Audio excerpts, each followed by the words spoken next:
WhatsApp guys ഇന്നത്തെ video എന്ന് വെച്ച് കഴിഞ്ഞാൽ നമ്മൾ ജിൻഡോയാണ് പറയാം. നമ്മുടെ ജിൻഡോ ആദ്യമായിട്ടൊരു ഇപ്പോൾ ബിഗ് ബോസിൽ വന്നപ്പോൾ ജിൻഡോ ഒരു അടി ഉണ്ടാക്കി. എന്താണ് അടി എന്നാണ് ഞാൻ പറയാൻ പോകുന്നത്. അതും പോരാഞ്ഞിട്ട് നിങ്ങൾക്ക് ജിൻഡോയിൽ ഇഷ്ടപ്പെട്ട നല്ല നല്ല കമൻറ്റുകൾ, ജിൻഡോ അടി ഉണ്ടാക്കിയതിൽ ഏറ്റവും ഇഷ്ടപ്പെട്ട പോയിൻ്റ് ഔട്ട് ചെയ്ത് കമൻറ്റ് ഇടുക. സോ ഗേസ്, ജിൻഡോ ആദ്യം അടി ഉണ്ടാക്കിയത് ഇടാരാ? ചായ ഇട്ടാരാ? ചായ കൊള്ളൂല. നല്ല ചായ ഉണ്ടാക്കുമെങ്കിൽ ഉണ്ടാക്കിയാൽ മതി, ഇല്ലെങ്കിൽ ചായ വേണ്ട. ചായയെ സ്നേഹിക്കുന്നതിൻ്റെ കൂട്ടുകാരന്മാർക്ക് കമൻറ്റ് ചെയ്യുക. സോ ഗേസ്, ചായ ഇഷ്ടപ്പെട്ടതെന്ന് പറഞ്ഞ് ജിൻഡോ ആടി കിടന്ന് കലിപ്പുണ്ടാക്കി കളഞ്ഞ്. അതാണ് ജിൻഡോയുടെ ഹൈലൈറ്റ് കോമഡി. പിന്നെ ജിൻഡോയുടെ ഹൈലൈറ്റ് കോമഡി എന്തൊക്കെയാണെന്ന് നിങ്ങൾക്ക് കമൻറ്റ് ചെയ്യാം.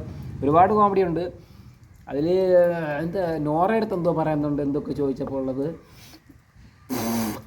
അങ്ങനെ നല്ല നല്ല കമൻറ്റുകളൊക്കെ ഉണ്ട്. സോ ഗേസ്, അപ്പോൾ നിങ്ങൾക്ക് ജിൻഡോ ചേട്ടനിൽ ഇഷ്ടപ്പെട്ട നല്ല പോയിൻ്റ് ഔട്ട് ചെയ്ത് നല്ല ഇഷ്ടപ്പെട്ട പോയിൻറ്റ്, ഗെയിമും കാര്യങ്ങളൊക്കെ കമൻറ്റ് ചെയ്യാവുന്നതാണ്. ജിൻഡോ ഫാൻസ് കമൻറ്റ് ചെയ്യുക, ലൈക്ക് ചെയ്യുക, ഷെയർ ചെയ്യുക, നിങ്ങളുടെ അഭിപ്രായങ്ങൾ രേഖപ്പെടുത്തുക. ജിൻഡോ ഫാൻസ് എവിടെ? മല്ലയ്യ ഫാൻസ് എല്ലാവരും ഒന്ന് കമൻറ്റ് ഇടേണ്ടതാണ്. സോ നെക്സ്റ്റ് നമുക്ക് ആരെ പോകുന്നത്? നെക്സ്റ്റ് നമുക്ക് അടുത്ത് പിടിക്കണം.